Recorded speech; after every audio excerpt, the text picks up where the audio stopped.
Fala pessoal, tudo bem com vocês? Meu nome é Matheus Santos e eu tô aqui pra falar com vocês um pouquinho sobre o novo filme do Batman, estrelado aí pelo Robert Pattinson e dirigido pelo Matt Reeves. E aí, vamos conversar um pouquinho sobre?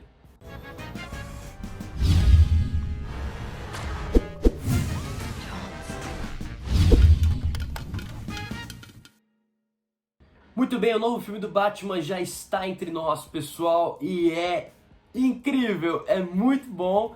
E eu acho que vocês vão gostar bastante. Enfim, é uma versão bem diferente desse Batman, né? Diferente das últimas versões que a gente teve do personagem nos cinemas. A gente tem agora o maior detetive do mundo, finalmente. Não só um grande lutador, mas um cara que sabe seguir pistas. E é justamente esse o pressuposto desse novo filme do Batman, que é basicamente um suspense no ar, inspirado muito em histórias de crime dos anos 40, 50, até dos anos 70, né, de filmes específicos, e é realmente um prato cheio para quem gosta do gênero e também para quem gosta de filmes de super-herói.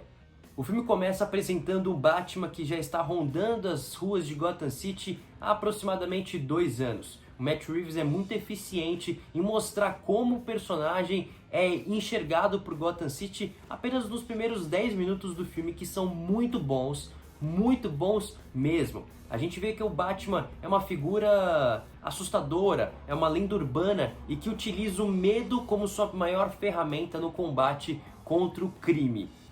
A primeira aparição do Robert Pattinson chega até a ser um pouco assustadora, e a gente consegue enxergar como não só os vilões, né, os criminosos, têm medo do Batman, como também pessoas de bem, cidadãos de bem, também estão assustados com essa figura do Homem-Morcego. Como eu disse, o filme é um suspense no ar, e as influências são várias para o Matt Reeves aqui nessa nova versão do Batman. Começando por Seven, do David Fincher, esse filme é talvez a influência principal, pelo menos no modo como ele dirige o filme, como a gente tem um contraste muito forte em algumas cenas, em como ele também acompanha o Robert Pattinson pelas costas e também pela frente com vários closes. A gente vê uma exploração do personagem que é muito mais intimista. Tem até algumas cenas que a gente consegue acompanhar o olhar dele em primeira pessoa, como se a gente fosse o Batman. Isso faz com que o espectador se sinta muito mais conectado ao protagonista dessa história. Além disso, nós temos uma grande influência de Todos os Homens do Presidente, de 1976. É um filme que fala sobre o escândalo de Watergate, e o Matt Reeves consegue trazer uma noção de corrupção muito parecida com esse filme para as esferas de poder de Gotham City. Como se basicamente a cidade inteira estivesse corrupta, fosse corrupta, né? Desde a parte mais baixa socialmente da cidade até grandes esferas de poder, como a polícia, juízes, enfim, várias pessoas aí corruptas nessa cidade que nasceu a partir da corrupção. Outra grande influência para o diretor é Zodíaco, o assassino do Zodíaco, que foi uma pessoa real, né? Investigada durante o século XX, é uma das grandes influências para o Charada, tanto no visual quanto também na forma como ele age. O assassino do Zodíaco, ele tinha esse costume bizarro de mandar enigmas e códigos secretos para a polícia e para jornalistas, para que eles pudessem meio que tentar descobrir quem ele é. Era um jogo de gato e rato, e com o Charada isso acontece também, e é bastante interessante de ver como ele se relaciona com o maior detetive do mundo. As influências não param por aí, a gente também tem várias que vêm dos quadrinhos, seja com Ano Zero, do Scott Snyder, um HQ um pouco mais recente, a gente consegue ver até algumas cenas tiradas diretamente desse quadrinho. Ano 1, do Frank Miller, que mostra um Batman aprendendo a ser Batman, a gente vê bastante disso nas telonas, até com alguns erros que o personagem do Robert Pattinson comete. O Longo Dia das Bruxas, do Jeff Loeb, que é basicamente uma das grandes histórias do Batman como detetive, investigando uma série de assassinatos, assim como a gente tem neste filme. E claro, Batman Ego, do Darwyn Cooke, que é uma HQ muito interessante e que explora o lado mais psicológico do Batman, mostrando como ele e o Bruce Wayne são duas almas diferentes, com moralidades diferentes. E falando nisso, tá na hora da gente falar do nosso protagonista. Robert Pattinson, minha gente, teve um pessoal, assim, muita gente xingando o Robert quando ele conseguiu o papel. Eu não quero dizer nada, mas eu sempre botei fé e olha, ele entrega e supera todas as expectativas, se mostrando aí, pra mim pelo menos, como o Batman definitivo, o melhor Batman do cinema. O Robert Pattinson, ele consegue trazer a brutalidade do personagem, mas também traz uma vulnerabilidade que é muito interessante, tanto pro Bruce Wayne quanto pro Batman. Quando a gente vê as relações, as interações que ele tem com a Selina Kyle, com a Mulher Gato, a gente consegue ver o Batman sendo um pouco mais vulnerável, mas como Bruce Wayne, a gente vê isso sendo explorado na relação dele com o Alfred, e é uma relação muito interessante. E tem uma coisa bem curiosa com esse Batman do Robert Pattinson, que é a primeira vez que a gente consegue ver o Homem-Morcego sendo protagonista da própria história. Nos últimos filmes a gente sempre viu ele sendo ofuscado pelo Superman, pela Mulher Maravilha, ou pelo Coringa do Heath Ledger. Ele sempre, nas telonas pelo menos, foi bastante ofuscado pelos coadjuvantes, especialmente pelos vilões. Não desta vez. O Robert Pattinson estava em basicamente todos os quadros do filme e ele rouba a cena, se é que tem como roubar a cena do próprio protagonista.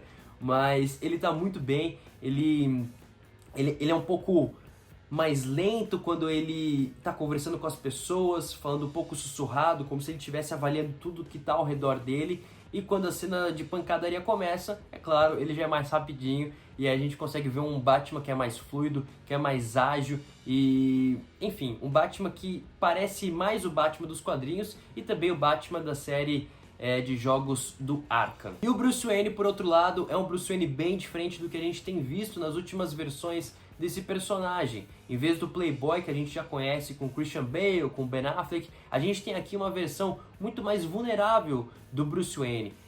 E pra mim, uma versão muito mais realista. A gente vê um Bruce Wayne que é mais retraído, que é recluso, que não quer ficar gandaiando aí ou comprando hotéis, mas em vez disso, ele tá simplesmente focado em seu Batman, ele é viciado em seu Batman. Quando ele coloca a máscara, é quando ele consegue se libertar de toda a raiva e tragédia que ainda permeia o Bruce Wayne do Robert Pattinson. E é interessante porque a gente vê uma jornada de crescimento tanto do Batman quanto do Bruce Wayne. O Batman ele precisa avaliar a moralidade que ele segue e os efeitos que ele tem na cidade, enquanto que o Bruce Wayne precisa entender que o legado dele não é só ser o Batman, mas também é ser um Wayne. Então é muito interessante ver essa relação, mais uma vez aí citando o quadrinho de Ego do Darwin Cook, a gente consegue ver uma relação psicológica quase entre o Batman e o Bruce Wayne como se fossem duas criaturas vivas e completamente opostas. Tem inclusive um diálogo com o Charada no filme em que eles falam sobre a verdadeira face dos dois. Quem é a verdadeira face, o Bruce Wayne ou o Batman? E a gente consegue ver uma discussão muito interessante sobre isso nesse novo filme. Falando aí no elenco, a gente tem, é claro, a Zoe Kravitz como Selina Kyle, que está fazendo um trabalho espetacular. O elenco inteiro, inclusive, está muito, muito, muito bom. A Selina Kyle ela tem uma certa vulnerabilidade, ao mesmo tempo que ela mantém a dureza de sempre, e uma química absurda, absurda com Robert Pattinson. Eles ficam muito bem em tela juntos. E claro, a gente também tem uma versão dela que é muito mais parecida com os quadrinhos, pelo menos pra mim, do que a gente teve com a Anne Hathaway. O Andy Serkis, ele interpreta o Alfred, que também é uma versão diferente, é um Alfred um pouco mais falho, um pouco mais crível, um Alfred que não é o cara que sempre está dando conselhos maravilhosos pro Bruce, mas também está aprendendo a conviver com esse garoto que é o Bruce nesse filme, ele é rebelde, né? Ele não quer uma relação com o Alfred, ele quer distância de todos, então é muito interessante de ver isso entre eles. A gente também tem o Jeffrey Wright vivendo o Jim Gordon, ele tá excelente no papel, tem uma dinâmica muito legal entre o Jim e entre o Batman. É quase como se fosse uma dupla policial dos anos 80, tipo Máquina Mortífera. Eles funcionam muito bem juntos, eu não vejo a hora de ver um pouco mais deles nos próximos filmes. E por fim, a gente tem o Paul Dano, o Charada, que tá espetacular nessa versão também. Ele tira bastante, né, da sua influência do Zodíaco, mas o Zodíaco ele não aparece, né, no próprio filme do Zodíaco, ele aparece muito pouco, então a gente tem o Paul Dano indo além. Ele tem uma certa inocência no olhar em alguns momentos, mas ele é muito rápido para virar isso e mostrar um olhar bem desequilibrado, então, assim, é uma dualidade muito interessante que ele tem.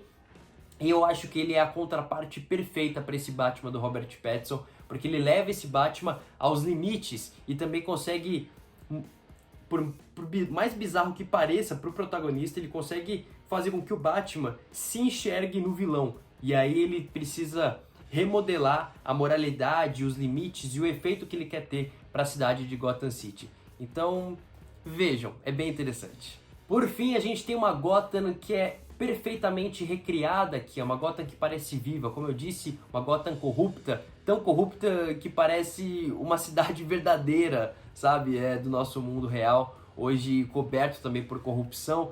E além disso, a fotografia do Greg Fraser, ela se encaixa perfeitamente, com muito contraste em algumas cenas, uma iluminação que é perfeita, os quadros, realmente assim, é um filme que tecnicamente é perfeito. Aliado também com a trilha sonora do Michael Giacchino, assim, é pura arte.